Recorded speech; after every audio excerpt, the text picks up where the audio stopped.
one.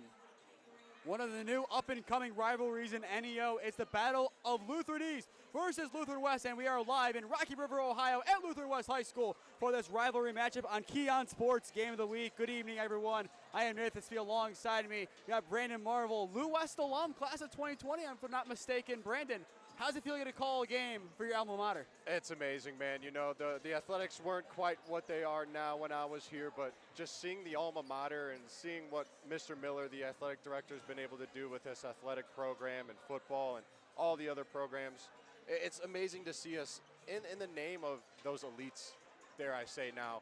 I mean, we need the longevity a little bit now. We've been really good for the past couple of years, but I love coming back here every time to call a game. And speaking on Lutheran West, when I posted the game day media this morning, I got a comment.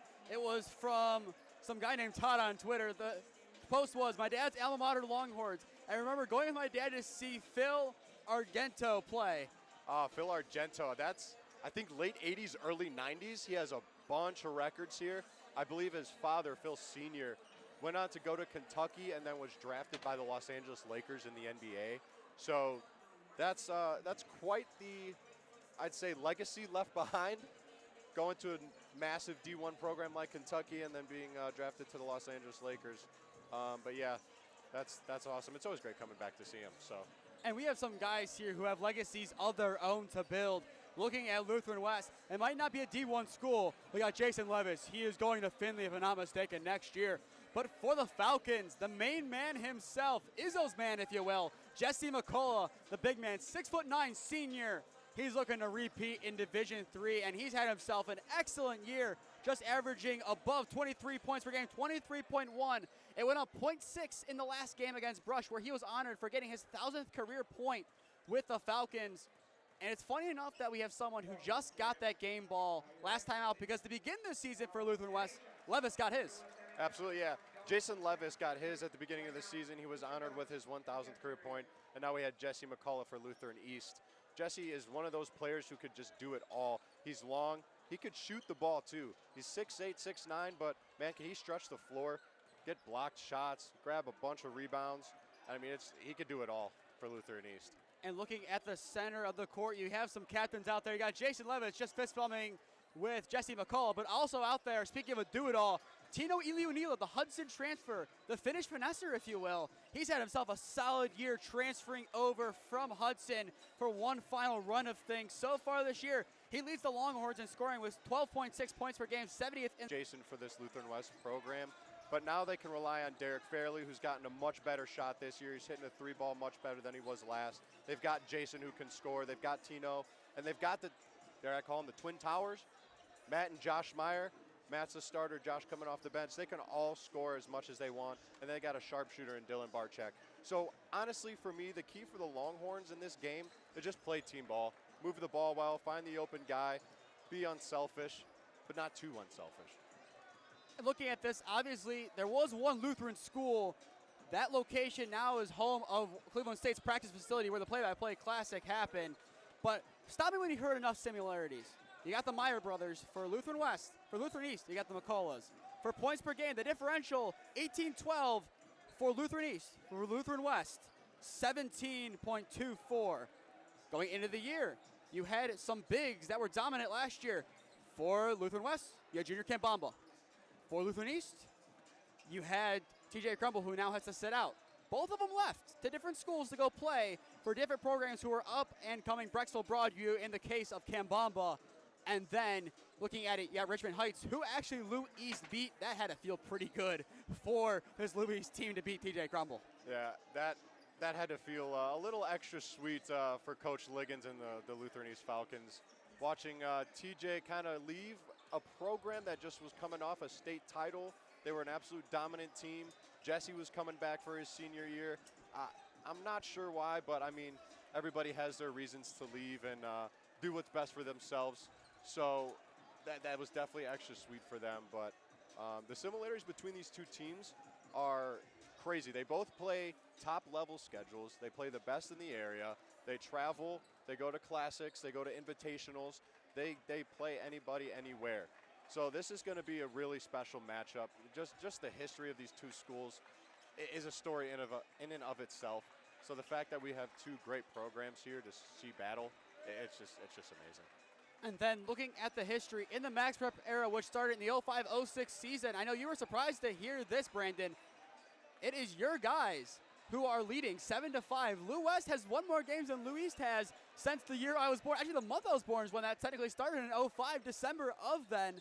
Looking at it, you got some big wins, though. Last year, 62-52 for Lou East. 18-19, that was one you were here. 98-33. Little bit of a deficit there. Same thing, 78-43. 74-56 in the 08-09 playoffs. The only playoff meeting in the Max Preps era between these two teams, and this year obviously it can't happen, but with the new divisions and conferences, there's a slight chance it will happen, but probably not. And 69-64 in 07-08. For Lou West, 49-45 in 2021-22, 90-38 in 13-14, 12-13, 83-66, 11-12, 73-58, 62-53 in 09-10, and the first 2 years of the Max Prep era, 75-58 and 82-75. It's pretty evenly matched. I know a lot of teams going into this game, they were not giving Lou East a chance. I heard numbers back in December, 20-plus point favorite Lou West. I've changed that line. I say minus 9.5 Lou West is favored, but anything could happen. As Lou West, their 2 losses, I think there were 2 games that were winnable, but 2 games that are understandably losing when you look at the schedule in Ignatius and Hoban. Right, the 2 games they lost, coming off of loss to Hoban and Ignatius this past couple weeks. Ignatius and Hoban, both great programs. We just had Coach T.K. Griffith for Hoban, getting his 500th career win for the Knights over there. But they're both 2 great coach programs. Ignatius has those great players in Weidke, and they can really shoot the ball, and they could play really well together. Lutheran West, they fought hard in that Ignatius game, down as much as 19 at one point in the game. They were down by 10 heading into the 4th. Made a quick 10-0 run, tied it up, but they just couldn't complete the comeback and get it done. But yeah, this game tonight, it's going to be close either way you put it. So I'm just happy to be here and see such a great game unfold. I'm excited to see it. And then here's one more similarity to you. Thank you for bringing that one up. You got Jakara Shelton, the freshman. You know who else has a freshman guard by chance who has a decent amount of varsity minutes? Lutheran East. They got one, and a good one in Chris Hill. 8 points per game. If I'm not mistaken, Akron's already offered this kid as a freshman. So there are more similarities than you think between 2 schools who, we're not going to sugarcoat anything here at KeeOnSports. These 2 schools hate each other. I wouldn't say they hate each other. There's a big mutual respect just because of what they stand for. They started off as one high school, and then they split off into Lutheran East and Lutheran West. But I think there's definitely a bitter rivalry, and they both want to beat each other when they play each other in any sport. So, yeah, and speaking of Jakara Shelton, he's been such a big spark for the Longhorns off the bench of late. The 5'7" freshman guard, he can do it all. Very good facilitator, very good finisher at the basket, even amongst the tallest of trees in the paint. He's going to be exciting to see what he can do in this game if Jesse's still in the game, see if he goes at him a little bit in the paint. I'm interested to see how the game plan of this works. There are no starting lineups on the board, but for Lou West, I can pretty much guarantee you it looks exactly like this. You got Jayson Levis and Fairley, your guards. You got Matt Meyer as a forward, Dylan Borchek as another guard, and then Ely O'Neill to close out your starting 5. And then for Lutheran East, I can pretty much tell you that lineup as well, just from seeing them play once. Bruce and Hill in the backcourt. You got Chauncey Brashers, Ronald Taylor, and then the Michigan State-bound McCulloch. Honestly, we were talking about it before the game. Look at a lot of those guys. You can think a key player in that game, Jesse McCulloch, Jayson Levis. But I think the biggest player in this game who can make the biggest impact, it has to be Derek Fairley. You look at his season, he either is A, really on fire scoring, or B, he's the greatest facilitator of all time. I think if you're Lutheran East, you can afford him to facilitate. But if you add his scoring on top to already the couple guys who average above 10 points per game, it's going to be even more tough to win this game.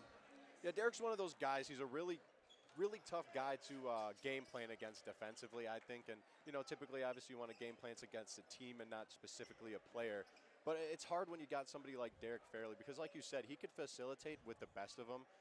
Last year and even this year, I believe averaging just around 8-7 assists a game so far for the season with just a few to go. And as you mentioned, the scoring as well. He's improved his scoring a lot this year from last season. He can shoot the 3 ball a lot better than he could last season. So watching Derek Fairley play, he can kind of just pick and choose what he wants to do. If you give him the shot, he'll take it. If you give him the lane, he'll take it. You leave someone open, he'll find them. So it's just, like you said, if Lutheran East can really maintain Derek Fairley on the offensive end, I think they have a good chance of winning this game. And taking a lane or shooting threes, that is exactly how Jesse McCulloch operates. But I've seen a couple games of Lutheran West. I saw the second half against Frederick Douglass, the 80-62 victory. I saw the full Holy Name game where they dominated from start to finish. And I saw the game against Maple Heights where they didn't play their best basketball. Those are not my words. Those are the words of Coach Duke. And you know what he did the next day, Brandon? After a tough game, a tough-fought win, this man turns around and gets his team to get up early, to go somewhere for a 3 o'clock game and absolutely wipe the floor against Hawken. It was a blowout win. Yeah, Coach Duke, he keeps it honest with his guys. You know, I was talking to Coach and Derek after their game against St. Vincent St. Mary's earlier in the year, and there was a moment there where Derek got hot offensively, and then I thought he was just taken out to get a little breather in between quarters and then for a little bit of the fourth. And both Coach and Derek told me it's because he was being lazy on the defensive end. He doesn't care if you're the hot hand on offense. If you're not playing the way you're supposed to play on both ends of the floor, you're not going to be in that ballgame. Yeah, Coach Duke's one of the most honest coaches at NEO. Dare we say, with a win today and a win Wednesday, you consider him as one of the top guys. If you can outclass Coach Johnson this year of Garfield Heights, you might as well ascend to that #1 spot. It's kind of similar how you'll see teams kind of described in the playoffs. If you lose to the team who ends up winning the championship game, you lost to the best. And I feel like that's how it would work in that case. But I think that's enough of this game. I think we need to talk about something that's a developing story in NEO. Not to take away from this rivalry game, the shot clock. It has to be talked about in early stages of this game. Everyone, if you don't know what happened, it was Mag St. Joe's, which is a rivalry of similar magnitude. I think in the girls' game, maybe the fiercest rivalry that you have. It's 49-34 in the fourth quarter. Mags has the ball, if I'm not mistaken. Dribbles out the clock for 7.5 minutes. St. Joe's turns around, and their coach is put on administrative leave. If you want a full story on that one with developments, go check the KeeOnSports website for that. Vince did a great job on that piece, keeping it as neutral and unopinionated as possible. But if you look at it, everyone had a reaction, and when Matt Gould of Cleveland.com has an opinion, you know it's a pressing issue. It's rare to see Matt Gould get very opinionated, especially on Twitter and social media, but shot clock is definitely one of those things in the whole state of Ohio where a shot clock, in my opinion at least, should be implemented. Give them a 30 to 35 second shot clock, pick up the pace of play a little bit. You don't want to see these games end like that, especially in bitter rivalries with Joes and Mags, dribbling out the last 7.5 minutes of the game. Like, you can make arguments, oh, we'll go up and play some defense, do this, do that. But the fact that you can hold the ball for one possession for 7.5 minutes, it just doesn't sit right with me. I agree. You got to play. The way that seems to me is you're content with losing the game, and you can't have that in a big rivalry. You want to be there, and then we're about to get underway here with our PA announcer. But one last thing, it was announced earlier this month by Mikey Maloney, the quarterback at Riverside. He'd be going to Dayton. However, he decommitted last night, and within 24 hours is now going to Mount Union to play with the Purple Raiders. They've had themselves a nice incoming class. Already lost one player to decommitment who will not be going to college now from Holy Name. But still, they're building a great program this year at Mount Union to build into the future. We'll talk about more of that later in the game. Brandon, it's going to be a great night of basketball here in Rocky River, Ohio. I'm excited to see it. Now let's turn things over to our in-house PA announcer to get things underway in the battle of Lutherans East and West.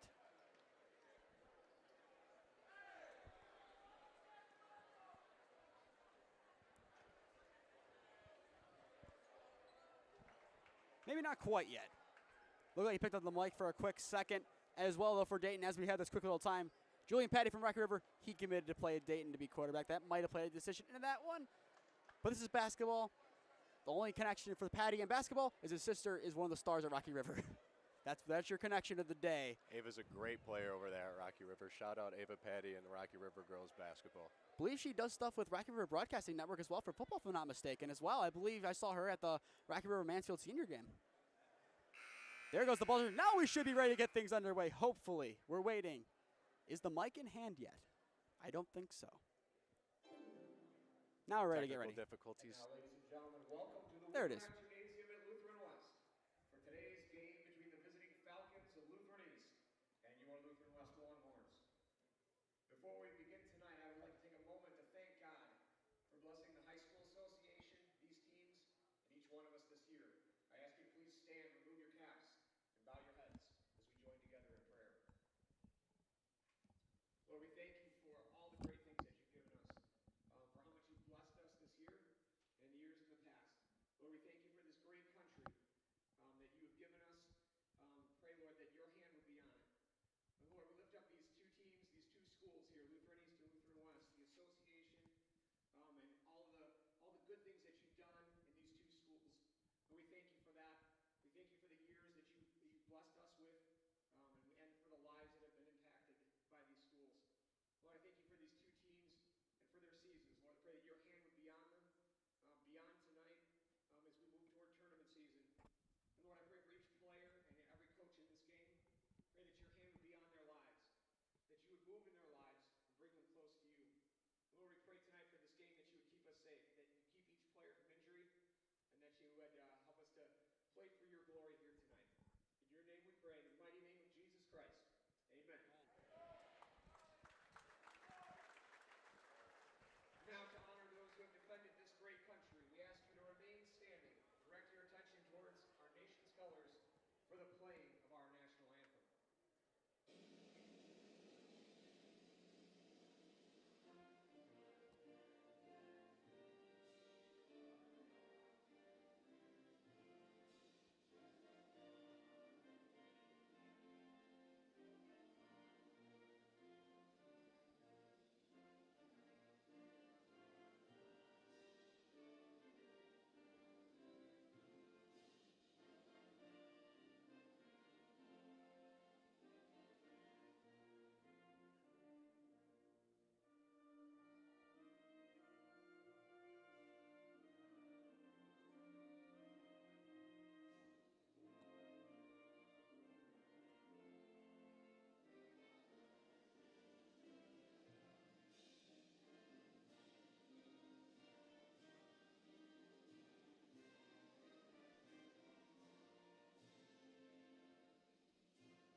Well, we do have some surprises in the starting lineups today, Brandon.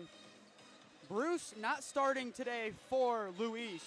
I know Dylan Barczyk in the starting lineup for Lutheran West. I think those are two kind of surprises, but they do make sense. I'm more surprised about Bruce than I am about Barczyk. I was going to say it makes a little more sense for the Longhorns to go with Matt's brother Josh here over the shorter Dylan Barczyk, just to kind of match the size that Lutheran East brings with McCulloch and Ronald Taylor there. We'll see how it works out for Lutheran East, though. They're starting Bruce. It's going to be interesting. He was one of the best players I've seen not be a star in my time broadcasting. He was a great number 2 for Lutheran East. But that doesn't matter. We're focusing on 10 guys and 2 refs that are on the court right now. It is time for Lutheran East versus Lutheran West, 23-24, as we are underway here in Rocky River, Ohio. Opening tip will go to the freshman, Chris Hill. Hill being touted by some MAC teams as of right now. He's going to look to make an impact early and often in this game for the Lou. Handoff will go to Pearson. Overlapping run given to Brashers. Brashers out to Hill. Lutheran East, they're just looking for a good shot. They had some open looks. Hill drives for the first shot of the game, and it falls for Lutheran East over Iliunila. That's a great finish right there, getting into the paint, making the little spin move off of Tino Iliunila right there, and just finishing up with the left hand. There's a reason why many teams want that young man for their college programs. He is one of the best freshmen. A 3 for Fairley. No good off the back of the rim, and a board for Chris Hill. 2 points and a board to get his night underway in the biggest rivalry his team has. In the corner, Brashers back up top. Taylor to Hill. That's exactly what we talked about pregame too, was Derek Fairley. He can either take his shot, facilitate, or drive. He chose to shoot it there, just a little long on the 3. A tip back from McCulloch, and you see it. I said pregame, I want to see Fairley against McCulloch. I mean, saw it for a brief moment, but it looks like a man defense right now as they're switching to the nearest guy, as Lutheran East looks to do a little bit of a perimeter-centric offense and then builds inside to drive and get some points. Once they get an open look, but as of right now, they're content dribbling the ball and just finding someone who has the best look. Brashers, he thought about it for a quick second, hits the hezzy in the paint, kicks out. Hill a 3. No good off the back of the rim, similar to where Fairley missed his, and a board by Derek Fairley. Lou West gets a defensive stop. That was a great defensive possession right there for Lutheran West. They were matching up, they were switching on every screen, every movement. They were taking their man and sticking with them the whole possession and forced a tough shot. Be a blocking foul on Matt Meyer. That'll be his first. Hill has to tie his shoes, but a turnover back to the Falcons. And another thing to talk about this game, you got both schools, Lutheran East, Lutheran West, but it's the Falcons who call themselves the Lou. Yeah, Lutheran East and Lutheran West, we got the Lou here at Lutheran East. And I never really heard that until my senior year, which was about 4 years ago. So hearing people call Lutheran West Lou West, it's kind of weird to me, but it kind of has a little ring to it. It has a nice ring. Lou West versus the Lou. It's interesting, and it's kind of like the Heights battle between Shaker and Cleveland Heights. A 3 for Brashers, off the front of the rim, no good. A board by the surprise starter, Josh Meyer. There's his height being shown early, and a nice job by Pearson to get back and free it, but Iliunila picks it right back up. Ball security is going to be big in this one, as this one will come down to turnovers. Whichever team has more most likely will not win. Josh Meyer takes it in. Top of the key to Matt Meyer. Outside, Levis pumps on Brashers. Goes in, puts it up, and gets the lucky roll in to the basket. First points of the game for Lutheran West. A little bit of a flex there after the finish by Levis. That was a good move inside. Hit him with a pump fake. Got his man in the air. Nice soft finish. Big step. Took a second to settle, and then took an excellent shot. Shot selection is going to be key in this game, Brandon. Whichever team has better shot selection, along with less turnovers, that will most likely decide it. It's going to be something small like that. Josh Meyer behind the back twice. And can he put it up? He cannot, but he is clobbered, and it goes the other way. No foul given. Meyer was shifty, but not enough to score. And Josh, you'll see Josh do that a little bit more than his brother Matt. Josh more of a perimeter player than Matt is. They both play a great inside game. As you saw there, Josh looked like he was going up for the flush maybe over Brashers, but couldn't control the ball there. Substitution, Bruce will check in for Ronald Taylor. He will get it after he checks in immediately. Hill takes it outside the arc in the paint against Iliunila, who he scored his first points over. He cannot get that one to fall. First board of the game for McCulloch. He tries ripping it away, and a jump ball finally called as it goes back to Lutheran West. Took them a minute to call it, but they finally did, as McCulloch couldn't rip it away. And McCulloch might have gotten away with a little over the back there, but nevertheless, great rebound by McCulloch with 3 guys around him for Lutheran West. But Lutheran West doing a great job of tying him up right there and getting the possession back for him with the jump ball. And when you have the size of McCulloch, it's hard not to call things like that, but you can't punish him for his height. You can't teach tall and you can't control it. It's not like he's actively doing that. Kicks out, Levis for 3. It's in! Jayson Levis, the first one from downtown, gives Lutheran West the lead. Jayson Levis off to a quick start tonight, all 5 points here for the Longhorns. And there's Derek Fairley, as we mentioned again. He drew the defense inside, found the open Levis, knocked it down for 3. And now the student section starts for Lutheran West. In a gym this compact, the acoustics give way for the student section to make an impact. And Bruce matches the 3 from Levis to tie it up at 5. Great shot by Bruce there over the long arms of Josh Meyer. That can't be easy to do. The shorter Bruce getting that shot up. And a bobble by Levis. He might have had a foot backcourt. He goes to the ground. Whistle blows. And jump ball is called. Bruce and Hill fired up. It goes back to the Lou. And Borchak checks in for Josh Meyer. He couldn't be held on the bench for too long. Going into the Fairview game, starting 94% of the games for the Longhorns. Yeah, Dylan's a great guy to bring in off the bench in this situation. Just bring a little bit of offensive spark. He could hold his own defensively as well. He's a great sharpshooter, especially in those corners. Look for Dylan to get a couple plays drawn up for him early here. And we'll give Anthony Bruce his proper introduction for the game. 11.5 points per game, 2 rebounds, 2 assists, and 1 steal. The third leading scorer behind Ronald Taylor's 12.5 and the 23.1 from the Michigan State-bound McCulloch. Taylor in the far corner for 3. It's in! 2 threes in a row for the Falcons. And Lutheran West works quickly. Fairley takes it inside the key, takes it out. He has McCulloch on him. Off-ball foul, and it'll be an inbound on the baseline. On that previous Lutheran East possession, McCulloch was double-teamed at the high post. They found the open Ronald Taylor for 3. Look for Lutheran East to continue to count on those 3 balls when they see Jesse double-teamed like that, finding the open guy, as everyone can knock down shots for this Falcons club. And when watching Lutheran West earlier this year, they struggled to stop the 3 ball, especially in that Frederick Douglass game. Any shot they took, contested or not, fell. Iliunila, no good on the 3. Tips around. McCulloch gets it off the tip from Brashers. He hands it off to his guard who helped him get the board. Luis gets a stop, up by 1 possession right now. McCulloch 3. Off balance shot, no good. Board by Matt Meyer. Kind of stripped away from him, and it goes to Levis as Lou West gets a stop. Works off the screen by Meyer. Takes it inside the paint. He gets hit to the ground. Inbound the baseline. You could give it on Hill, Taylor, and McCulloch, who all were in the vicinity and maybe got a piece of them going to the ground. They're going to give it on Hill, the freshman. 2:58 left to go in the first quarter. It's 8-5 East over West. Inbound outside the arc to the right hand of Jayson Levis. He'll be man-marked by Hill. Levis, all 5 points for West so far in the game. Fairley, who's taken a couple shots, still looking for his first points, along with the rest of the team, minus Levis. He takes it again against Hill. Moves to his left, cuts back right, pitches, Iliunila. Top of the arc, Barchak in the corner, Fairley. Lou West running a similar system to Luis now. Barchak looking for some help, hands it off behind to Levis, in the paint to the left side, being flushed by McCulloch, and blocked by McCulloch. He will take it, play it up to Bruce. Bruce to Taylor, and it goes out of play, and it goes back to Lutheran West, it looks like. They got lucky on a fast break after some excellent defense by Jesse McCulloch. Excellent defense by both teams in that sequence right there. Jesse standing tall in the paint, getting his lungs up there to block the shot of Jayson Levis. And then Tino coming back, getting a little hand on that ball maybe to force a bad pass. And Lutheran West gets possession right back. It seems like both teams are mirroring each other at this point in the game as Fairley takes it. Can he get his first bucket? He can! He drives, he puts it up off balance, but finds the nylon regardless. Derek Fairley, I'm going to say one of the best finishers in all of NEO basketball. He can make any tough finish look so easy. Overlapping runs on handoff. Brashers, Bruce, no one around him for 6. He gets it to fall. All 6 of his points, as just mentioned, have come from downtown.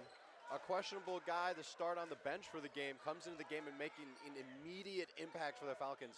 Knocking down his first 2 shots, both of them 3 balls. There's a reason there's a 6th Man of the Year award in the NBA for players like that. Reminding me of Malcolm Brogdon right now. Hill out of bounds as he had a hand on it. It goes back to West. And Hill, that's the second time his shoe has come onside. Josh Meyer going to the scorer's table. He'll check in for Fairley as he will sub out with 2 points to his name so far. Reminds myself of a young me back in the day having to stop the game to tie my shoe. I think every athlete has had that experience. That is just a universal thing, having to stop a game to tie a shoe. Double team on Levis. He gets it out. Josh Meyer, he thought about it against McCulloch. He didn't want to get blocked. He instead opts to give it to Levis, who takes it inside the paint. It's flushed out. Nice contact by Hill. Taylor. Euros on Eli O'Neill. The left-hand finish cannot fall. Tips around to Borchek in the paint as he grabs it down. Levis, he almost got clipped by Brashers. Gets it away. Compton. It's in! A three for Kendall Compton to bring the Longhorns within one.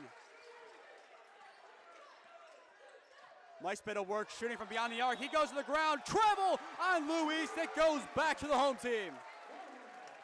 Kendall Compton making an immediate impact on both ends for the Longhorns, just as Bruce did for the Falcons. Compton, just a sophomore, brings length off that Lutheran West bench and brings some shooting as well. And once again, you can hear the "You Can Do That" from the Lutheran West student section. Lutheran East, not many students traveling to this game. Almost a little bit of a surprise, but due to it being sold out, that could explain a decent amount of that. Compton moving on McCulloch, plays it inside. Eli O'Neill to the basket and in. Lutheran West leads once again. Looked like Kendall was trying to put the moves on the D1 commit right there. But Tino with a nice backdoor cut, finding himself open. Compton got the open man and got the easy two.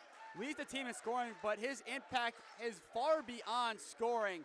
Making runs like that off the ball, you only talk about the basket, but not the run to get the ball, as that's a big part of things. And looking at Louis' offense, you cannot talk about their offense without looking at how they move the ball. Constant player movement, constant ball movement, that's key to any great offense. Hill for three. No good from long range. Bruce gets it, goes underhand and gets it in to give them back the lead as the buzzer sounds to take us to the end of the first quarter. It's 13-12 East, but as we expected, this one a tight contest so far. We'll take a break real quick and hear a word from our sponsors. Lally's Handyman Service. From deck and fence building to indoor and outdoor remodeling, Lally's Handyman Service has you covered. Matt and his crew have been out numerous times for a multitude of services and have hit a home run every time. Repair, replace, and remodel with Lally's Handyman Service. Give them a call at 216-789-2047. Got you covered Avon. Their team of experienced design consultants are experts in helping you find the right window treatments for your home or business. Swing by their showroom at 2525 Nagel Road in Avon to see for yourself how they can make your entire living room or any room look better with a few small suggestions at a low cost. You can also find them online at gotchacovered.com/Avon. That's gotcha, Gotcha, covered.com/Avon.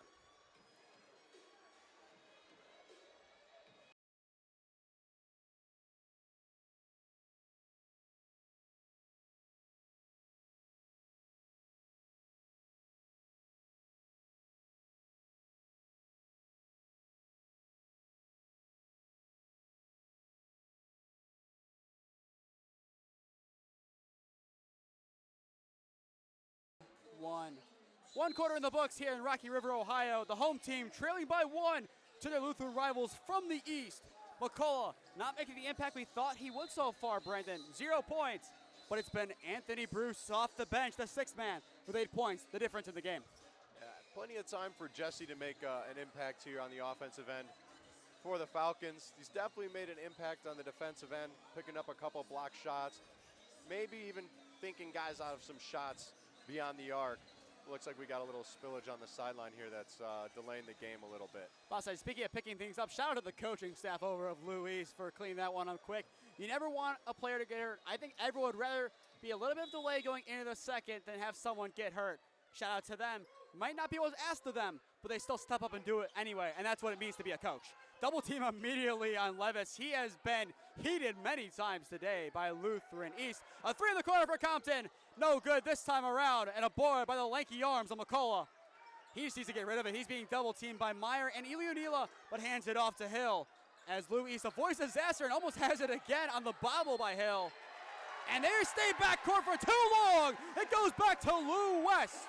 That's a great defensive possession in the backcourt right there by the Longhorns. As soon as McCulloch, who got the rebound, which I thought it was going to fall into Ilionila's hands, but McCulloch grabbing everything and anything he can. Great defense, doubling him right away, giving him a second to figure out who to get the ball to, and some tough pressure in the backcourt to force that 10-second.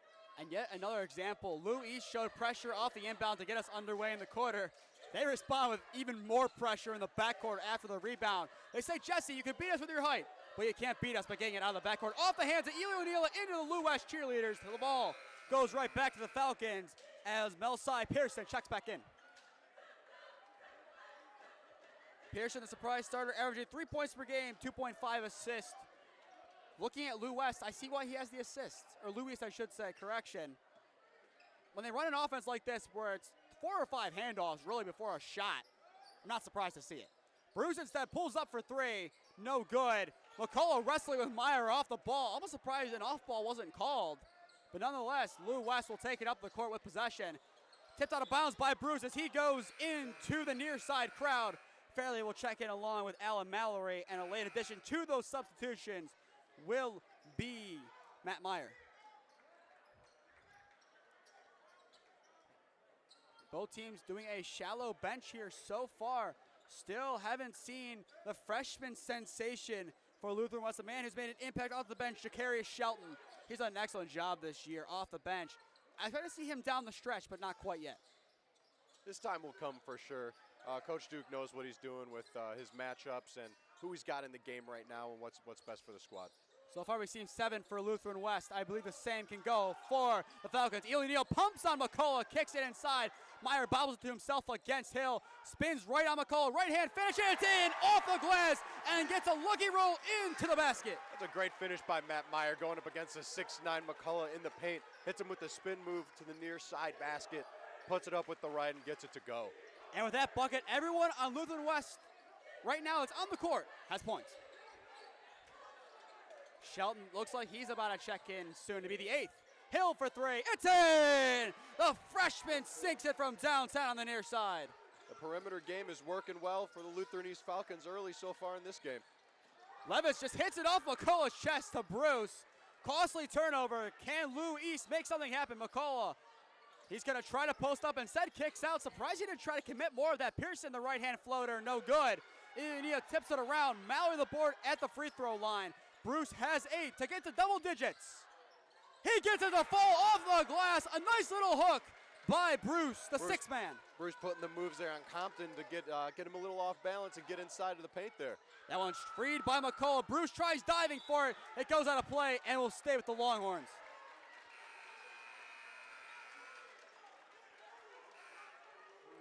Substitution here. Actually, correction, it will go to the Lou. It looked like they originally pointed that way. Looking more, they were pointing to the baseline. But now an inbound here, another costly turnover. There's been a decent amount of them. Not too many, but still a decent amount. It looked like they ruled Matt Meyer out of bounds on the baseline as he was going to dive for that loose ball. From our angle, kind of looked like Louis tipped it out of play, but maybe Meyer looked like at the last end trying to keep it in. Hit it, a delayed 3. You could see it was delayed as it was short. He hesitated, and now Shelton will take it up the court for Lou West. Kicks out, Compton the 3 at the top of the arc. No good, bounces off the top suspender, and it'll go back to Lou.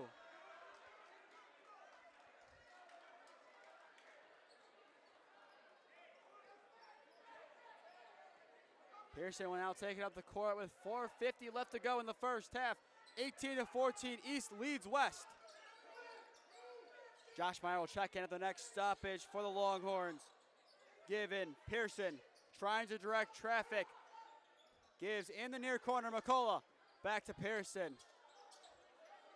A lot less movement right now as a timeout's called. Not really anything going around there for Lutheran. It's kind of stopped and stalled. There was a lot of inside fighting there with Mallory and Compton, each trying to get position. Nobody was really getting open. We didn't see the movement we've been seeing early in the game so far from Lutheran East right there. So probably what stalled them out right there. Timeout from the borderline of Fairview Park and Rocky River. 18-14 East leads. Now we'll hear a word from our sponsors.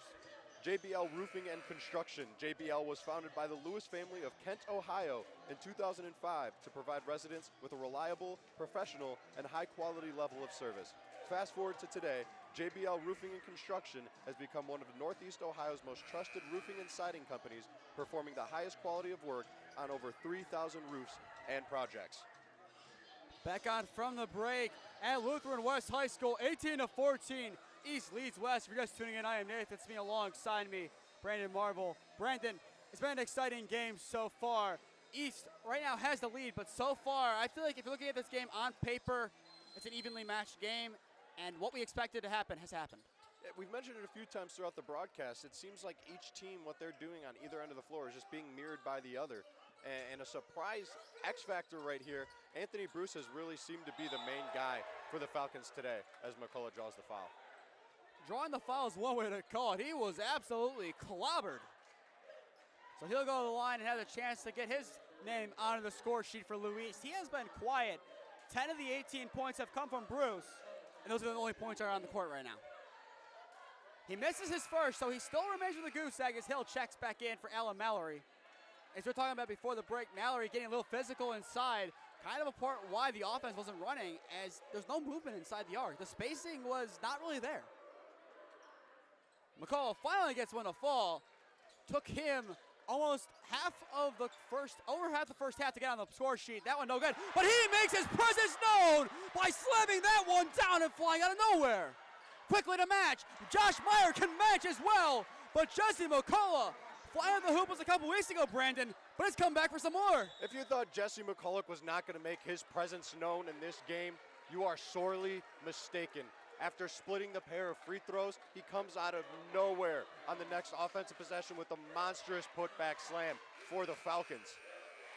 Might not be that much of a student section, but Luis, including the parents, chanting, "You can't do that." I don't think I've seen at a high school game the parents act as the student section, but I love it. I cannot say I have.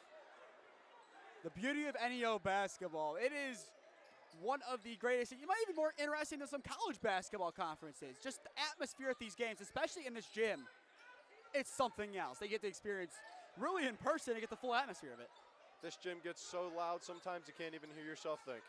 That's how it was when I was here in 2022. Holy name, Lou West. That was a big game at the time. And a travel, it goes to Lou West. 21-16, lead in favor of Luis, and there it is, the "You can't do that" right back. I'm excited to hear that for the rest of the night. We'll see if it goes for the rest of the night or if it gets out of hand. Eli O'Neill with the three, no good, airballed into the hands of Pearson. And now here come the Falcons. Hill, no good. Bruce, that was definitely over the back. He flew in there and it goes to Lutheran West. Fairley and Bruce go to the ground. You're looking for that earlier. That one was clear and obvious. Bruce came flying in there. Bruce or Bruce Banner, the Hulk? Don't know. I'm not sure which one today because he's flexing on him right now. He's got 10 leading the Falcons.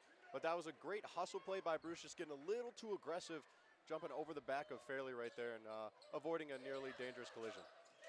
I like physicality, just constructive physicality. You can't put someone at risk. I don't think he did necessarily there. It was awkward the way he fell, but he's just playing the game. He's a fighter. He has 10 of the 21 off the bench. He's trying to prove to Coach Liggins, hey, man, I should be starting. This is his senior year. This is his last run against this team. Eli O'Neill with the three. He is shoved to the ground, no foul. McCulloch on the board, and he is grabbed. And it will go against Lou West. A lot of off ball, a lot of on ball. And it finally settles with the Falcons as some substitutions are being made. Both number 11s, Barczyk and Brashers, check back in. Jayson Levis wanted a jump ball called. He thought he got all ball on that one, but reaching around the back a little bit and from the side, it's going to get you called 9 times out of 10. Especially in a rivalry game, you got to bump that one up to 10. Calls in a rivalry game may be different. Taylor the three. It's in for Ronald Taylor. Luis, they're starting to pull away a little bit, and a timeout to Coach Duke. It's an 8-point Falcon lead. They are soaring tonight. Duke is not happy with the refs. Thought there should have been an off-ball call inside with the physicality, but the refs are letting them play on. You got to love the physicality. 2:40 left to go in the half. We'll hear a word from our sponsors. Kelly McLean Achievement Center. Kelly and the K-Mac team became part of each family. coaching students on how to learn, how to study, how to achieve their academic potential while discovering their true goals.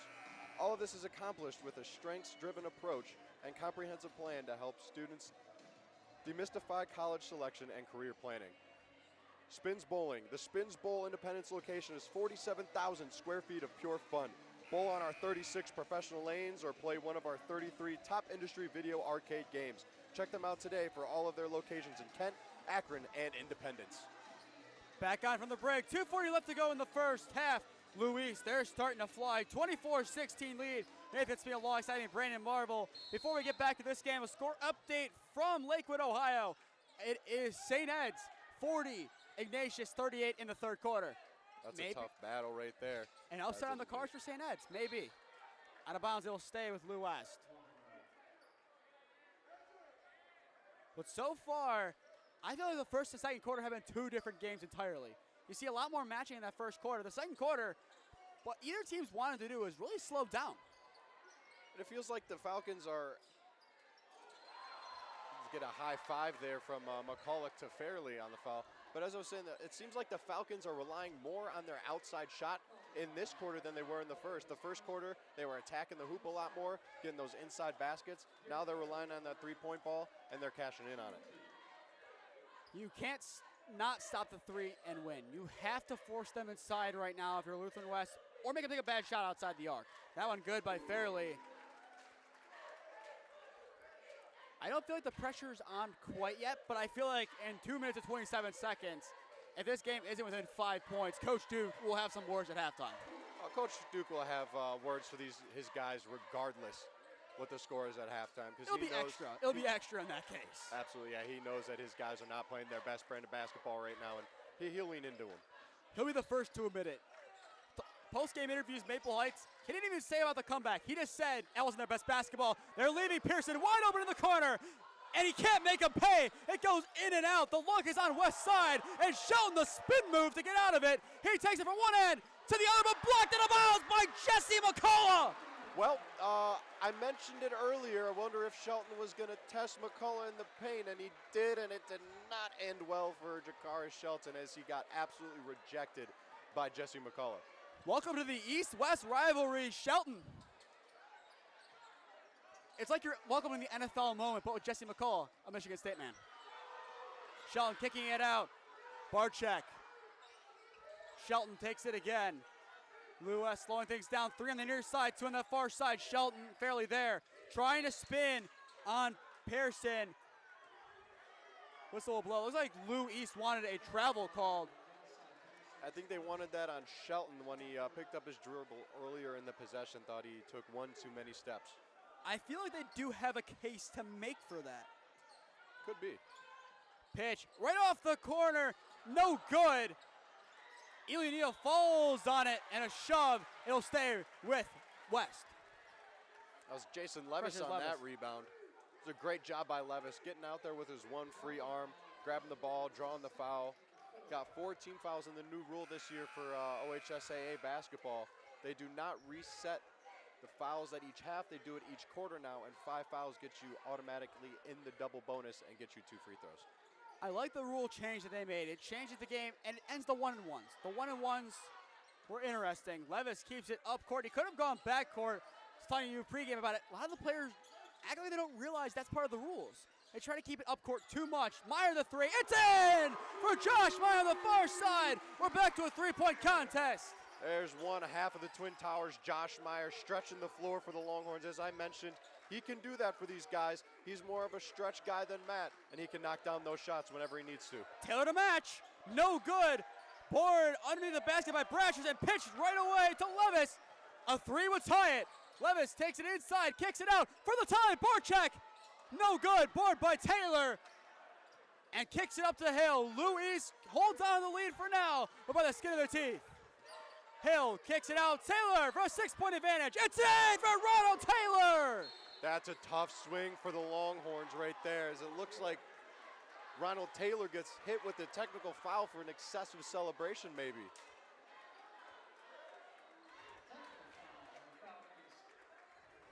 That's not what you want to see after that. It's the rivalry game. You can't be giving up unnecessary it's a foul technically, but for sex of celebration, it's just more of just a taunting penalty than anything. It's still called a foul, but not in the typical sense of you're getting shoved, you're getting slapped in the wrist, something like that. Right, it's still deemed as a team foul here, still in high school. It fairly hits the free throw. And that was a great swing for the Falcons. They got lucky with Barchak missing that open three. And Ronald came down, knocked one down for himself. That's a big swing for those guys. And then to get that technical called, oh, that just hurts the momentum. If this game comes down to one possession, this might be one you come and look at. And also, at the same time, if Lou West can come away and go on like a 10-0 run, this is the turning point of the game. Lutheran West has made a living, I'd say, a little bit this season, coming in with their tough schedule, facing these tough teams, St. Vincent, St. Mary's, Archbishop Hoban, Ignatius, making these second-half comebacks, bringing themselves back in the game and just taking over. They're going to need to keep things going well in a rivalry game. You cannot let things get too out of hand. But if any team was to come back from it, I do agree, it is Lutheran West. Fairley kicks it outside. Levis, two gentlemen who've known each other since they've really been really young in kindergarten, I believe the year was from what I've seen. Fairley kicks it out. Ilionila has McCulloch on him. He'll take it inside on the left, looking to kick it out. He needs to find someone. He does, and Levis goes to the rim and in. Great job right there by Tino. Not to panic, pivot, keep the foot, find the open man with the backdoor cut of Jayson Levis for the easy bucket. You're right, he didn't panic. He just stood in there, stood tall, and made something happen. McCulloch over Ilionila, no good at the buzzer, and that will send us into the half. It's been a tight one so far, Brandon. 27-24, East over West. We'll hear a word from our sponsors and then go to the halftime break. B.A. Sweetie, the world's most famous candy company, is right here in our backyard. B.A. Sweetie is located at 6770 Brook Park Road in Cleveland. It is a candy lover's paradise. They have every candy from your childhood. Visit them today at sweetiescandy.com. Dave's Golden Shear Barbershop. For over a century of great haircuts, go where the pros go to get their haircut. They do mostly men and boys. Stop in and experience a great haircut today. When you do, we think you'll become not only a customer, but a friend. And Climate Tech Incorporated. At Climate Tech Incorporated, they provide top quality heating, air conditioning, and ventilation services focused on your comfort. Their goal is to provide the communities of Western Cuyahoga and Lorain County with the best resolution and a complete repair on your first visit.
on.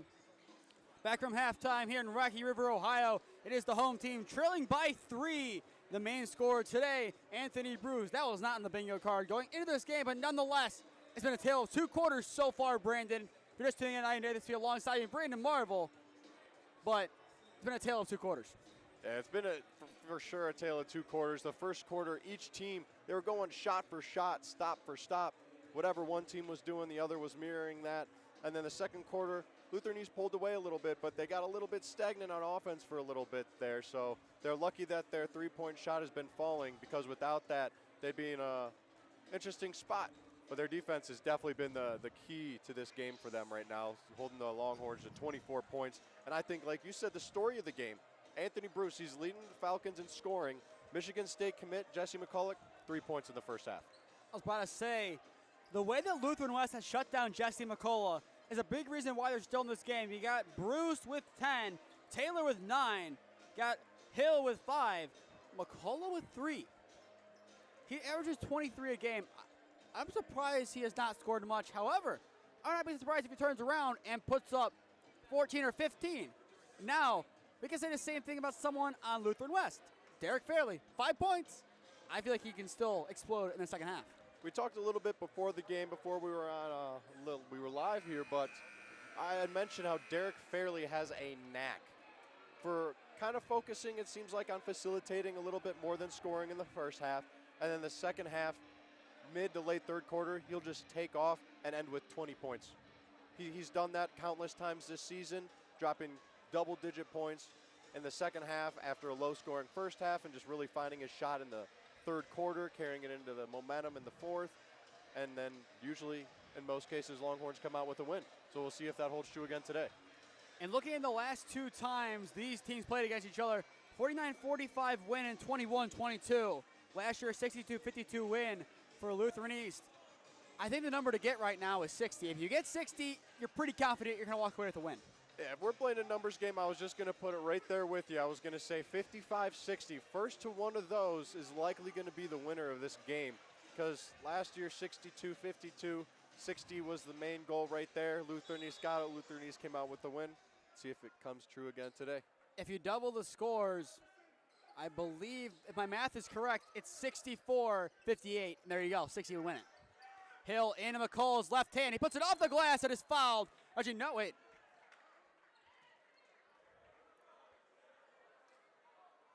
He was fouled. There we go.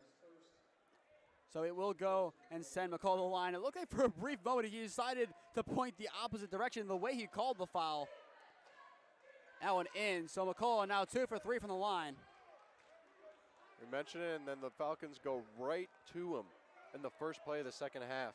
Just 3 points in the first half, already 2 quick ones here in the third quarter. So now 2 possession lead for the Falcons as we get things underway in the third.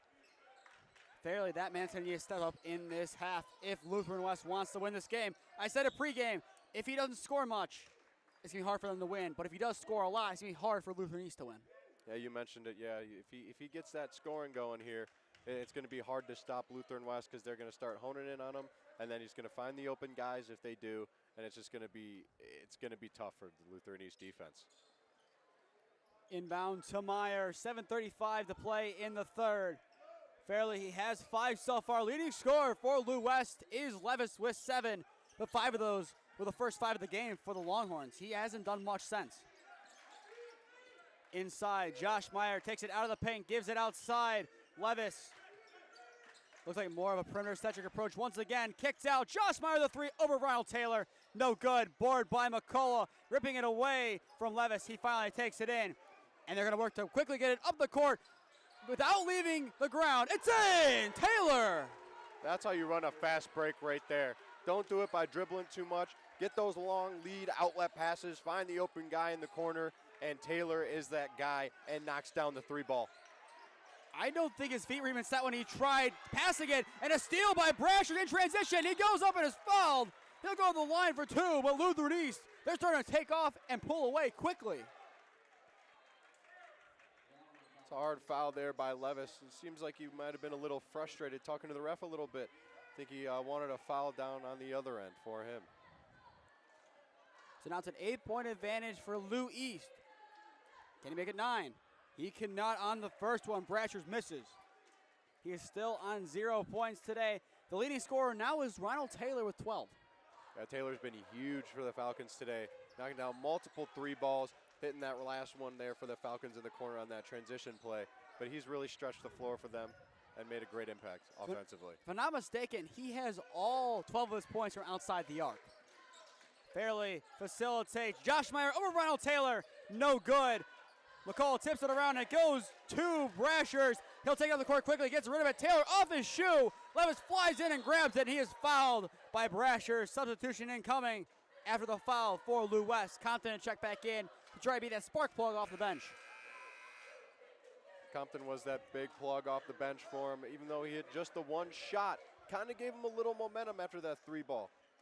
He got a 3 hit in his face on the other end, and he maybe forced a technical foul with a little taunt from Taylor earlier in the game today. So we'll see how Compton's effect can be shown here in the second half.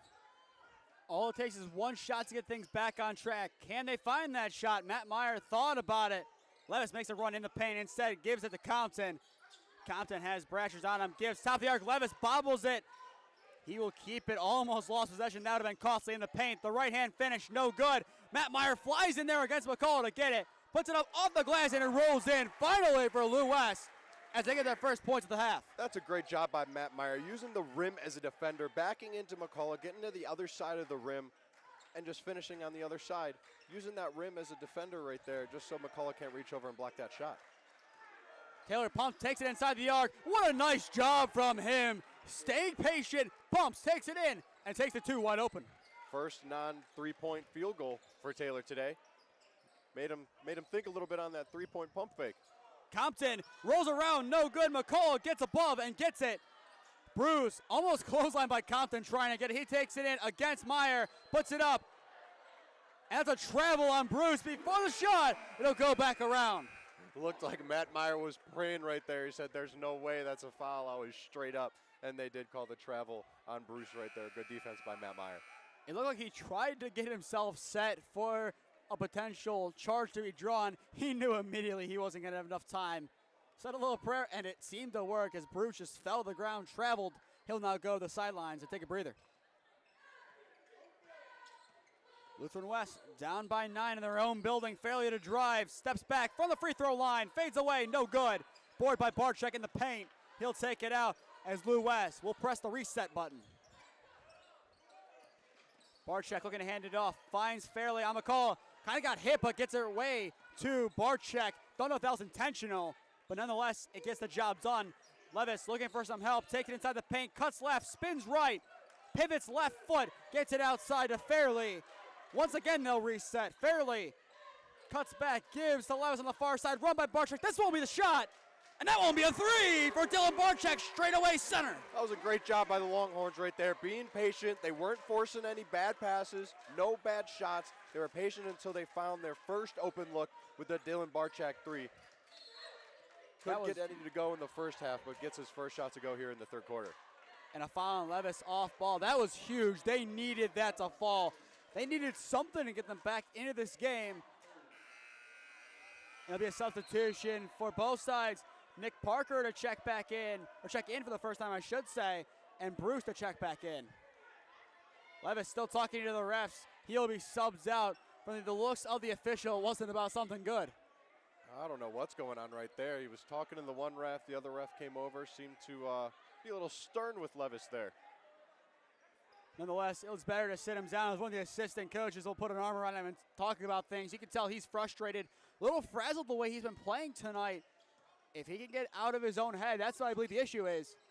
He could probably still put up 20 points in this game. Be an in-game-back player. Taylor no good on the 3. Bruce flies in. That time not going to take out Fairley. Chucks it back court, and it goes on the tip. Fairley tries to keep it in, and it will stay with Lou East.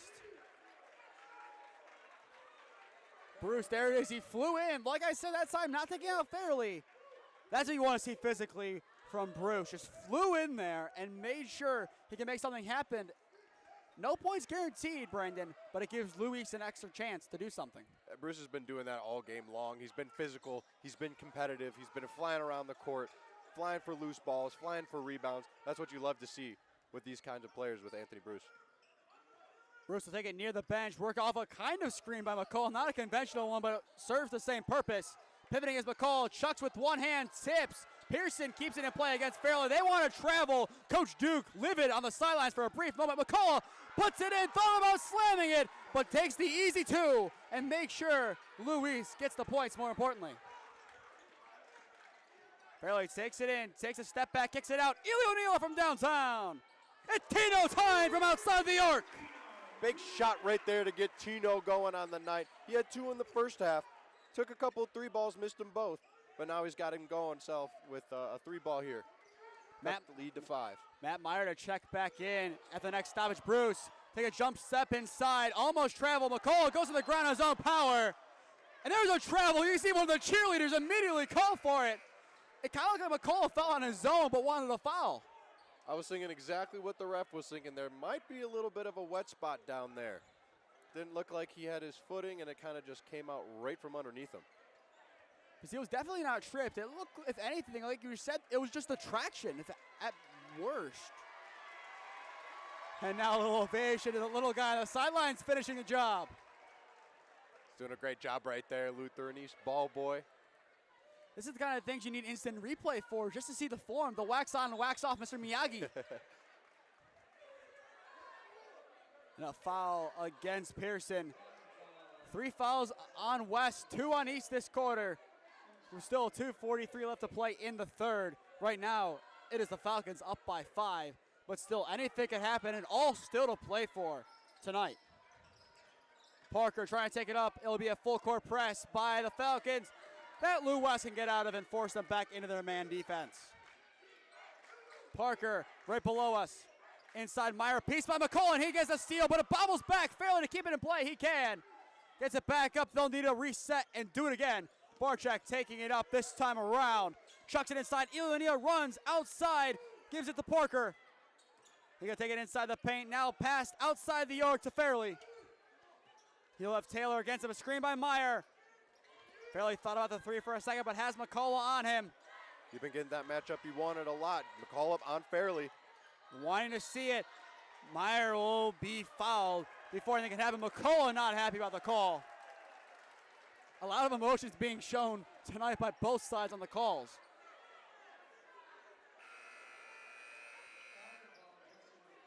Giving that foul to McCulloch. I wasn't sure if it was going to be on the back end on Taylor or McCulloch, because it looked like McCulloch got all ball. It looked like Taylor may have reached around and gotten him on his arm trying to get that ball and kind of entice that jump ball or loose ball or something, but. Now they can call on Ronald Taylor. As there's an issue with the scorers, they will try to get things correct, and now they sort things out. But both sides need to be careful. Already one takes, but no one's paying attention to the ball. You can't have that happen in a rivalry game. I'm sorry, you cannot have that happen. They're lucky Lutheran East wasn't paying attention either, because if they were, that's an easy breakaway bucket. When both teams watch film, there is going to be something said about that play. And it's not going to be good. O'Neal the 3, blocked by McCulloch, but goes to Meyer. Sheldon outside the arc, works on Bruce. Inside the key, kicks out. Barchek pumps. Now has McCulloch on him as McCulloch just shifting near the ball. He seems to be a magnet against it. Meyer puts it up. Not going to fall. McCulloch's pressure too much to overcome. Barchek gets it after it's flushed out. Another chance. Fairly. Air ball this time. Bruce out of bounds on Bruce. Most likely, and it is. There was a foot when he had a hand on the ball.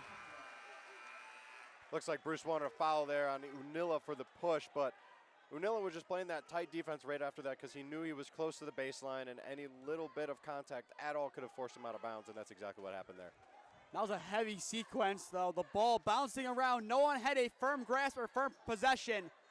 At best, Lou West had the shot on Fairley. That was the best they had possession-wise. Barchek being met by Bruce. Right hand now, left hand, and they're screened by Meyer. Long-range triple, and it's in for Dylan Barchek. That's a heat check if I've seen one. Dylan Barchek using that screen the perfect way for a shooter. Defender goes underneath, so you step back a little bit, hit that 3 ball, give him a 2-point advantage now. No good by Bruce. Board by McCulloch. He's being grabbed. No shot. They'll be giving him an inbound. Foul, I believe, on Fairley the way he's reacting. It's tough to stop that. I don't mind the foul, though. You had the foul to give in the quarter. I think you'd rather him work for it and get the ball out of Jesse's hands. 9 times out of 10, Jesse goes up and either A, baptizes you with a dunk, or B, sets it down ever so gently in the basket. 100%. That's if you let Jesse do anything there, he's going to either get fouled on a shot or he's going to put it in. So just foul him before he goes up, make him reset, new possession. Make him facilitate. That's what they want to do to Fairley on the other end. And they shoves Fairley to the ground, and it's a shove. It goes back to the Longhorns. And Coach Liggins is fuming.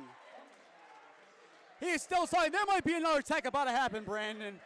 The way this game has gone, I would not put it out of question. Based off the body language from Coach Duke and that Longhorn bench, looks like they've been asking for that all game. Those offensive fouls, those little shoves, those little hip checks that the Falcons are, I haven't seen a lot, but they've been screaming a lot and pointing a lot of off-ball stuff. So they finally get one, and now they have a chance to tie it up or take the lead. If you put that on a football field, that's a blindside block, plain and simple. 100%. You got to look at it, that kind of thing. You can't have that happen. Fairley kind of playing a towed line near the half-court line. Josh Meyer trying to kick it out before the 3 seconds. He puts it up. It's in. Will it count? It will not. No shot. And they can either call a travel or 3-second violation. Pick your poison. Travel's the call there, and that was a great call by the far ref. Somehow seen that, but we could see from up here from our vantage point, Josh Meyer just kind of slid both feet back at the same time. You can't do that. It's going to be called every single time. I feel like even if that wasn't a travel, I think you had to call 3 seconds there. I think that was long enough. He was in there a little too long. Because he got it down, he tried pivoting, and then realized, oh shoot, I have to shoot the ball. 10 seconds left to go in the third. Lou East up by possession, bobbled by Hill, but he keeps it. Gives away McCulloch at the death. No good, board by Josh Meyer, the heave-ho! Look out. Nope, not even close. The football pass is incomplete. That will be a new fresh set of downs going into the fourth quarter. We've had an exciting game so far, Brandon. It's been back and forth. Everything still to play for. 37-35, Lou East leads. We'll take a time out here and hear a word from our sponsors. MDG Flooring Incorporated. Their professional staff is excited at MDG Flooring America to get to know you and help with all of your floor covering needs. They offer in-home services and are very experienced with commercial flooring job as well. MDG Flooring America is more than just a flooring specialty store. Jenny's Old Fashioned Popcorn. With great customer and vendor relationships, Tom and Jennifer's goal is to continue to provide the fantastic snacks that consumers have come to expect from the many Poppy's popcorn products. From everything from caramel to cheddar, they have over 39 fantastic flavors, including Dittos for the kiddos. You can have them anywhere popcorn is sold, including Giant Eagle and Mark's. And Westside Flea. It began with an idea to offer creative, talented vendors an affordable venue to showcase their items in the West Side suburbs, a market where everyone could attend for free and find items at all price points. A free fun day for the whole family, including pets on a leash. Thank you to all our sponsors for helping this operation be free for all of you at home. If you or someone you know wants to sponsor, contact Vince McKee. You can find his email on the KeeOnSports website. I'm sure he'll talk through things with you and be more than happy to have you on as a sponsor. Like I said, it's free. You can read our articles for free. You can watch this broadcast for free. And I believe I speak for Vince and everyone in the company saying we want to keep it that way as long as we can. 100%. It's great that we can kind of give people a little glimpse into Northeast Ohio high school sports, and it's just great for the brand. And even beyond that, you got Maction, you got pop culture. If you want to read about it, we got it. Contact Coach Vin, 14@gmail.com. I believe that it's his email, if I'm not mistaken. We'll double-check that one later. But we still got plenty of basketball to play here. 7:43 in regulation. But the way this game's going, we might see some overtime. I would not mind that. Fairley to tie it. No good. Board by McCulloch. No, it's going to bounce around, find a Brashers. McCulloch looked like he had it and then kind of gave up on it for a second. Yeah, McCulloch kind of reached out for that one, but he saw he had his guys there and no Lutheran West guys around, so they just let him grab it right there and kind of just start the offensive possession for him. It was an IQ play. He just let it fall down. Made sure no one got a piece of it for Lutheran West.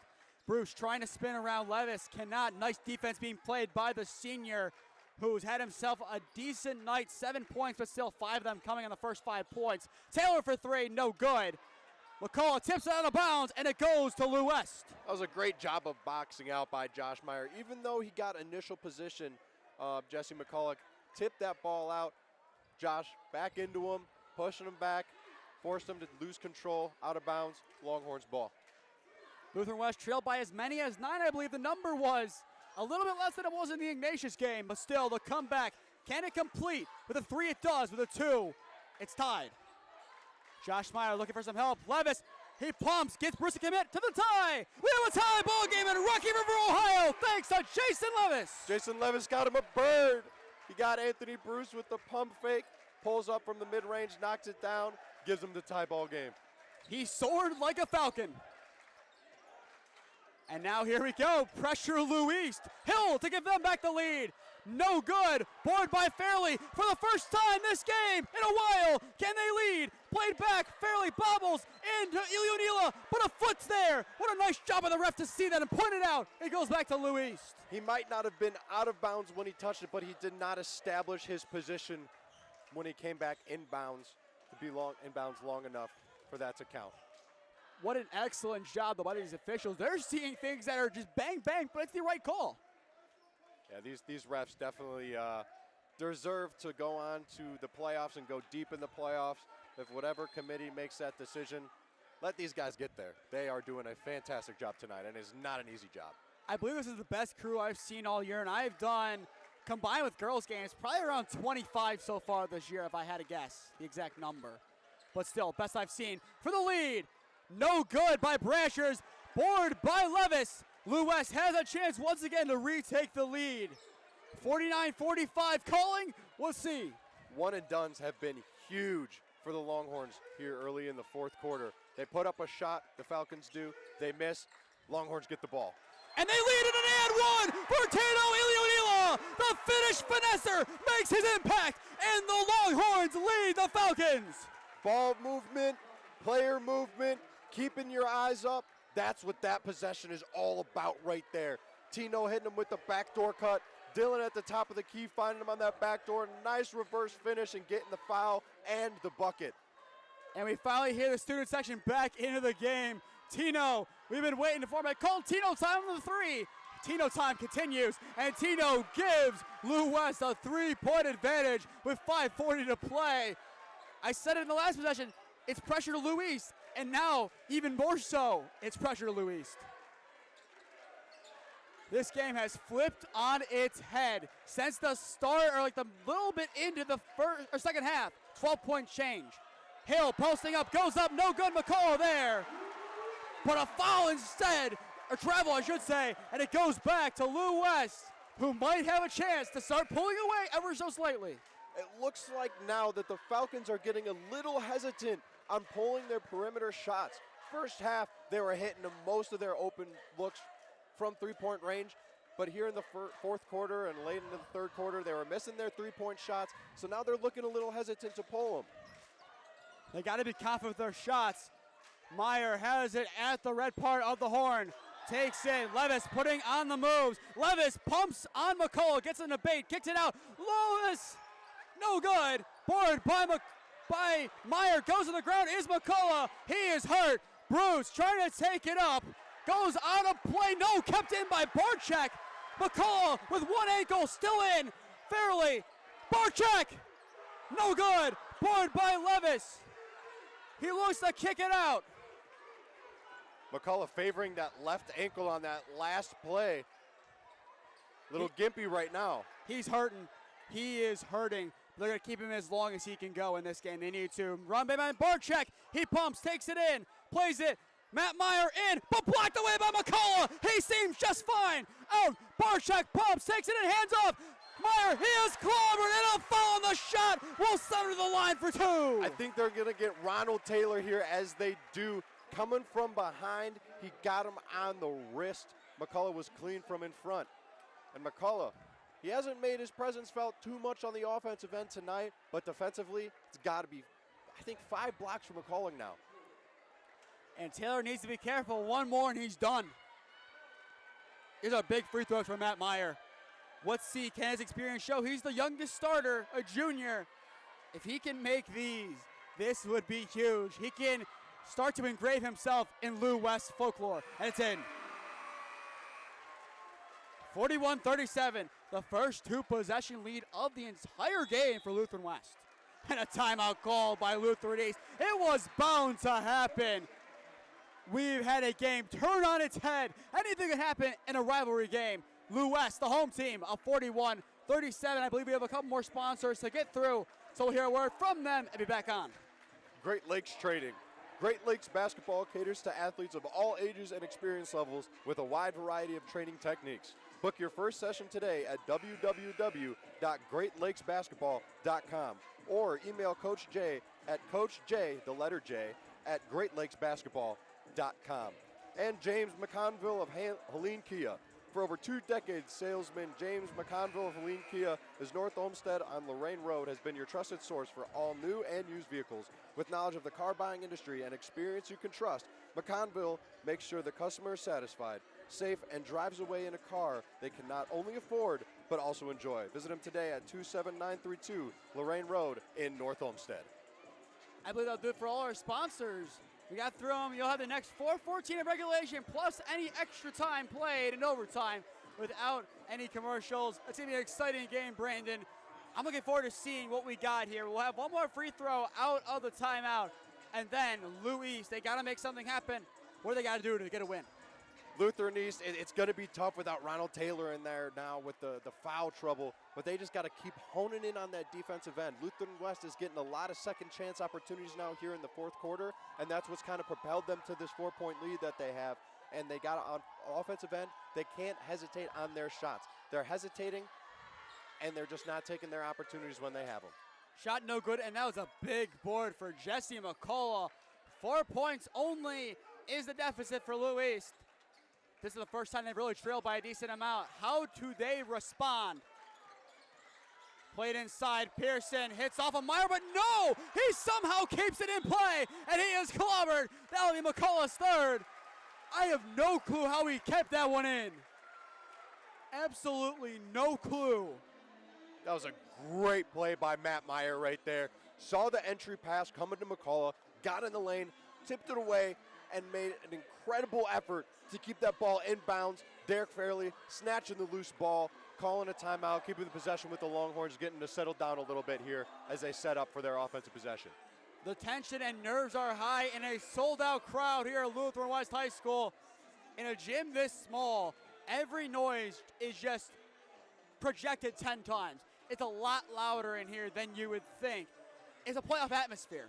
You have that in every big game you play in this gym, whether it be the first game of the season, a midpoint of the season game, or a playoff game. It doesn't matter. The playoff atmosphere is here, and I don't think it really happens, but imagine a district semifinal, a district final, a regional final game in Lutheran West High School. Yes, it would sell out quick, but that would be the loudest atmosphere known to man. These fans have been great to this team this year. Multiple sellout games. And it goes to Lou West. McCulloch is fuming once again. That's the right call. It did not hit off of Lou West. Yeah, I agree with that call right there. But as I was saying, I mean, these fans have been great to these guys, and they bring the energy. The noise level is amplified by 10 due to the size of the gym. But regardless, they make some noise for every game. They break the full court press. Let's see how Lou West responds. Play inside. Ilianila gets McCulloch to fly, and he is fouled. That is foul number 3 on McCulloch. It's a great job by Tino right there, getting Jesse in the air. And even though he didn't completely go up for that shot, he created enough contact after McCulloch got up to draw that foul. Stay tuned after the game as we'll announce our play of the game, brought to you by KeeOnSports. As of right now, I have no clue. It's a tough call right now. The Longhorns are playing great second half team basketball as they continue to move the ball. It's been impressive and fun to watch at the same time. 4-point advantage right now as a double team on Fairley. He needs to get rid of it somehow. And jump ball. Coach Duke was in his face, I believe, trying to call time, and it wasn't granted. That's what he was telling the ref right there. He said, I was calling timeout. Why didn't you give it to me? Times like that, I wish I could hear the ref's response. I think he had a valid point. He was right there calling time. He did the right thing to do as a coach, and that's call time. Only so much you can do when it's not granted. They have 3 timeouts left. Fourth quarter, 3 minutes left. Why not use them when you need them? There's no bonus points if you have timeouts left on the clock. I'd rather use all your timeouts and maybe overuse them than not use them at all. Especially in a game that's tight. Taylor in the corner, no good. Board by Levis, and things can settle down. 180 seconds to play, 41-37. A lower scoring affair than many expected tonight, but still a tight back and forth game nonetheless. Iunila takes it in, takes it to Fairley, hands it outside. Barczyk outside to Fairley, and Fairley will settle. Bruce and Taylor come to him. Iunila takes it. He has Brashers against him. Cuts to his left, hands it off. Matt Meyer looking to help. He finds it in Barczyk at the West logo at center court. Hands it off to Fairley. They're in no hurry to shoot the ball. Double team trap being employed. Tipped around and a steal. Nice job by Hill, the freshman, playing beyond his years. That's great defense by Lutheran East right there. They were doubling up top in the corners. No good by Bruce, and a board by Levis. He is somehow still up after being hit by Taylor. Rolls around, and a timeout granted to Lou East. I believe it was McCulloch the first to call it. That's a heads-up play by the senior who's going to Michigan State. That's a great job by Jesse right there. Jayson Levis seemed to clearly come away with the rebound, but as soon as he was knocked loose, he dove for the ball, got dirty, got scrappy, got on it, called a timeout, Lutheran East possession. There's a reason why Coach Izzo wants him at Michigan State. I forget which game it was. They played against a team. I forget who took the shot. They took a 2 when they needed a 3. Actually, they took a 3, missed it. With time expiring, they took a 2, down by 3. As time expired, and you see Coach Izzo just dumbfounded of what the heck did I just witness? Yeah, you're not going to get any kind of dumbfounded plays like that with Jesse McCulloch. Even though he hasn't put his print on the offensive side of the ball today, he's still impacting this game greatly, as we saw there with hustle plays like that. You don't get that play, Lutheran East might not have possession. We might see a 7-point lead by the Longhorns right now, but instead, Jesse got on the ball, got dirty, kept possession for the Falcons. And he's still favoring that left ankle a little bit, but he's fighting through it, and he wants this badly. I feel like if a normal observer hears about this game, they'll think, okay, slow offense, a lot of defense, things ran the way they wanted to in the first, but then slowly dissipated into just a kind of scrappy game. We're not going to talk about the ball movement, not going to talk about the spacing, and not going to talk about the heads-up plays of Jesse McCulloch getting there, calling time, not going to talk about Derek Fairley directing traffic. None of that gets mentioned, and it needs to. Yeah, and we mentioned at the start of the second half, we put the target score at 60. We're at 41-37 with 2 minutes to go. 45 might be that number at this point. We'll see. We still have 2 minutes of basketball left to go in regulation. Bruce has it. Don't need to force a shot quite yet. Brashers at the logo gives to Bruce. There's looking for the open shot. Brashers might have it. He's going to take it inside instead. Looks to kick. Taylor in the corner. Plays it up. Hill. Bruce. Sets, takes it inside, now takes it to the corner. Back outside, the freshman Hill plays high point pass. McCulloch puts it in. It's a 2-point game. Nice job by McCulloch, not doing too much. Fairley goes to the ground, off ball, no foul called. They're going to say a trip. Double team on Meyer, and he is fouled. McCulloch wanted an and one on that play, and he definitely has a case. It looked like Meyer had his left arm hooked on the way up. But it might be a case of one of those star player. You're not going to get that call. You're really big. Can't stop you any other way. I agree. You gotta not punish him, as I said earlier, but you gotta play to it. You can't let him get away with everything. That's kind of the difficulty in any old, like the tall, like football players too. Fairley, one end, it goes in. Gets a lucky bounce. It's now a 4-point game once again. As I mentioned earlier in the game, Derek Fairley can make any tough finish look easy. Fading away a little bit from the basket, keeping that body control, putting it up, and getting it to go. Around a minute to play in the contest and regulation. Almost going back court. Brashers keeps it barely. Nice shot to settle. McCulloch in the corner. He is fouled. He'll go to the line for 3. That is huge for the Falcons. Barczyk came in, tried to at least get a hand up, but he got the arm of McCulloch, forcing the shot to go awry, and now he's going to go to the line for 3 to possibly cut this to a 1-point lead for Lutheran West. Jesse needs to make these. The first team misses to the roar of the Lou West faithful. The crowd's getting loud, Brandon. It's getting really loud in Rocky River, Ohio. And he misses the second one, too. That is the 4th miss from the line today by McCulloch. What are they calling? Did someone leave early? I don't think anybody moved. And the overrated chance come out. McCulloch off the front of the rim. That's a 3rd one missed. I think the refs are talking to Fairley and Levis.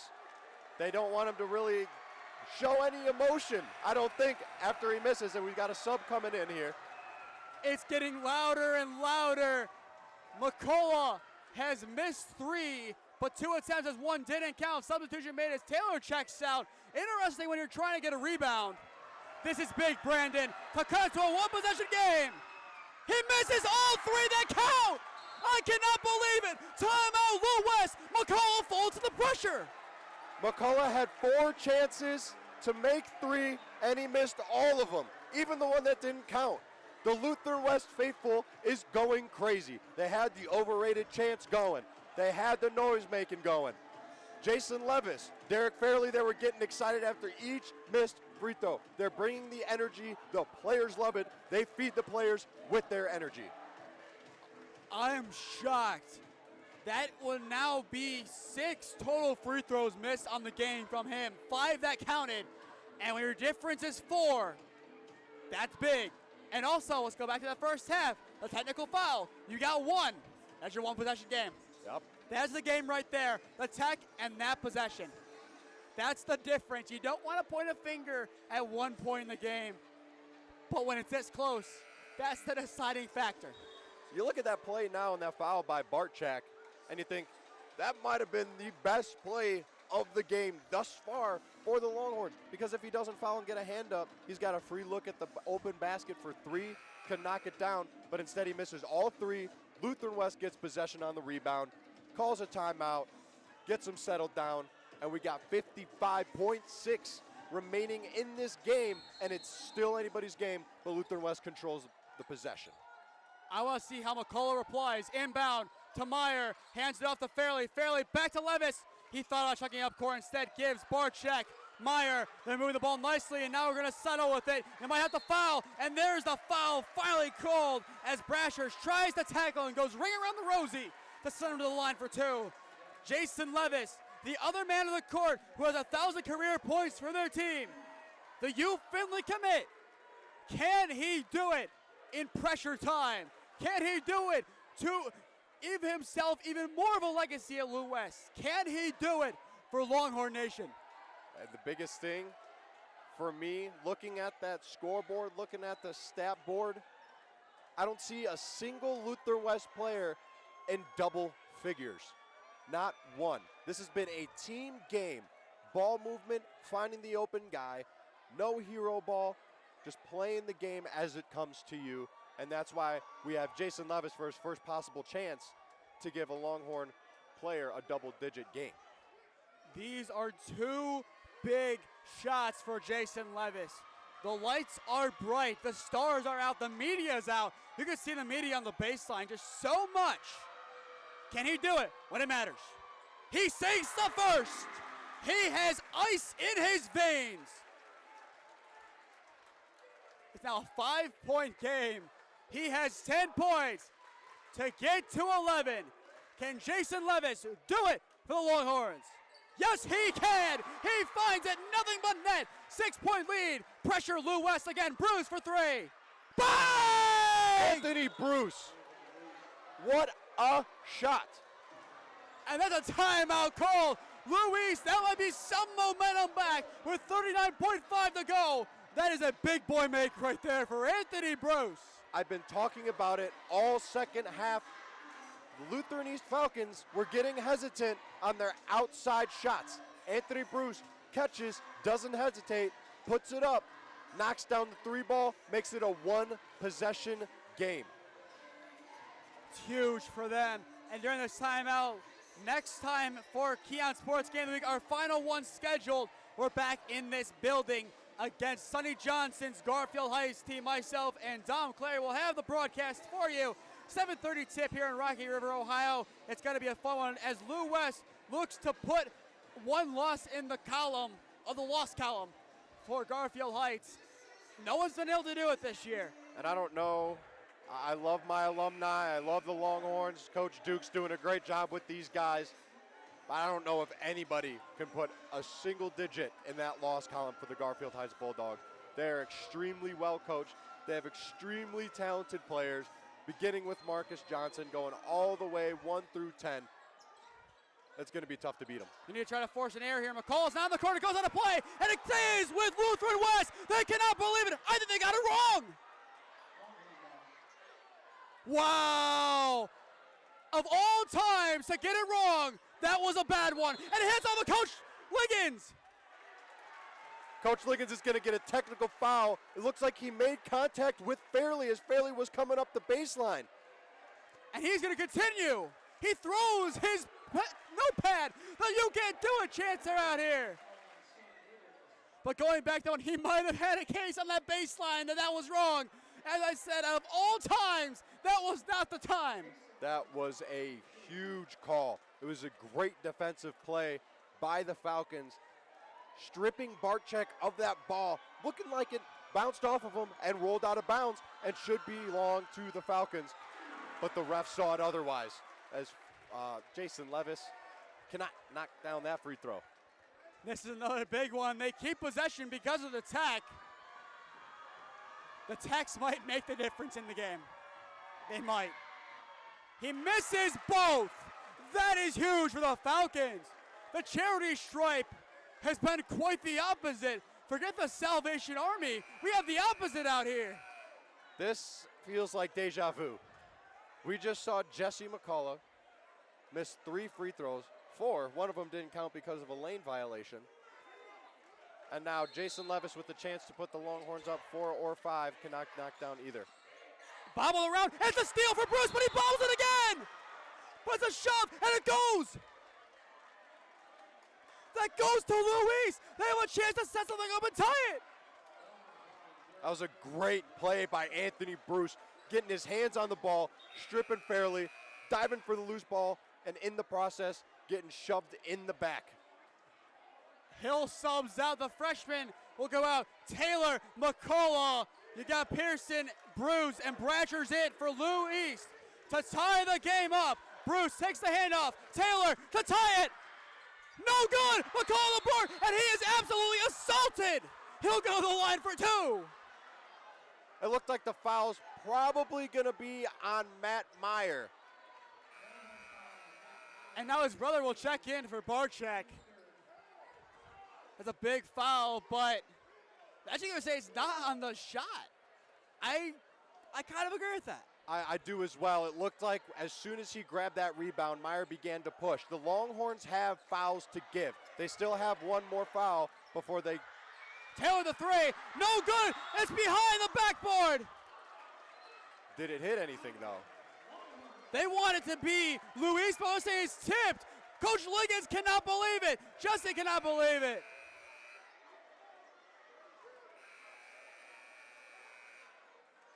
Lou East set up like they had possession, but it was just taken from him to Lou West. That was a very tough angle and a very tough shot there by Taylor. It was hard to tell from up here if that ball got tipped or not. It just looked like a shot that just wasn't meant to go in. And he might have stayed in bounds just barely. He does. They're trapping him.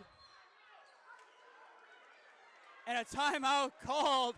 Coach Liggins will not have a voice tomorrow morning. And same thing probably goes for Coach Duke. I don't know if we're going to have voices tomorrow morning, Nathan. I was about to say. This has been an electric game, instant classic here in the Lutheran West versus Lutheran East rivalry. That was a great job by Derek Fairley right there, recognizing that they still had timeouts and calling it before something drastic happened. We don't need no Michigan in the tournament in the 90s. We don't need one of those. No, we do not. This is madness. 8.8 to go. Lou West up 45-42. Last time I was in this building for a game, it was a 62-55 Holy Name upset of Lou West in this spot. That was a wild night. Voices were gone. The crowd noise was wild, and that game wasn't even sold out. Today, it takes it. It tops it. This is just a whole new level of the definition of instant classic. You've seen it, ladies and gentlemen at home. The closest KeeOnSports game of the week that we've had was 8 points, and that was Medina taking down Strongsville 58-50. Besides then, we've seen running clocks in the other 2 games. This one, it might still be too early to call who wins this game. It still is. It still is, definitely. With the pressure that the Falcons have been able to put on the Longhorns in the backcourt, making it tough to get out of any double or triple team even, tough to pass the ball, they can come away with a turnover. McCulloch off the court. Whistle will blow for a foul. And that's the 5th. That will finally send to the line with 7 to go. And McCulloch will check back in. Jayson Levis is going to look to redeem himself after missing those 2 technical free throws. He's going to look to at least split the pair to make this a 2-possession game for the Longhorns. That young man is taking a deep breath. If anyone on this court deserves this moment, it's him. When you talk about a good kid and good basketball player, it is that man. And he makes the first. That is big. 2-possession lead as McCulloch limps back in. Huge props to Jesse McCulloch. We had mentioned early in this 4th quarter, he came down on that left ankle, tweaked it a little bit, and he's been favoring it ever since. But he's come out here, he's put his heart into this floor, and he has given it his all, fighting for the Falcons. Both are made by Jayson Levis. That man is cold as ice. It's a 5-point lead with 7 seconds. The assistant coach is telling their players, get back, give them space. We don't want to get beat deep. Don't let them beat us deep. This is going to need to be the Suns' 7 seconds or less on steroids as there's 7 seconds left. I don't know who you get the ball to. Bruce, 13 points, but McCulloch is the star. 14 for Taylor. I feel like any of the guys they have on the court right now can take the shot. That's absolutely right. Now, anybody can really take this shot. Taylor had a great first half and started the second, knocking down 4 3 balls. He's been cold since. And McCulloch, like we've mentioned, not a huge impact on the offensive end tonight, but with a guy like him, you could go to him anytime. And Jayson Levis still talking to the official about some calls there, kind of describing some things that have not been, it appeared, for a second. A lot to unpack. 7 seconds to go. McCulloch gets the inbound. They need to get up quick. The clock started a little bit late if you noticed that. Maybe a second. The 3 for Pressures. It rolls around, no good. McCulloch pulling is blocked, and that will do it. Lutheran West survives, 47-42, and the Falcons come crashing back down to earth. Josh Meyer, even though they still would have won the game, that just puts that little exclamation point on this second half. Goes up and blocks Jesse McCulloch's pullback opportunity to seal this victory for Lutheran West.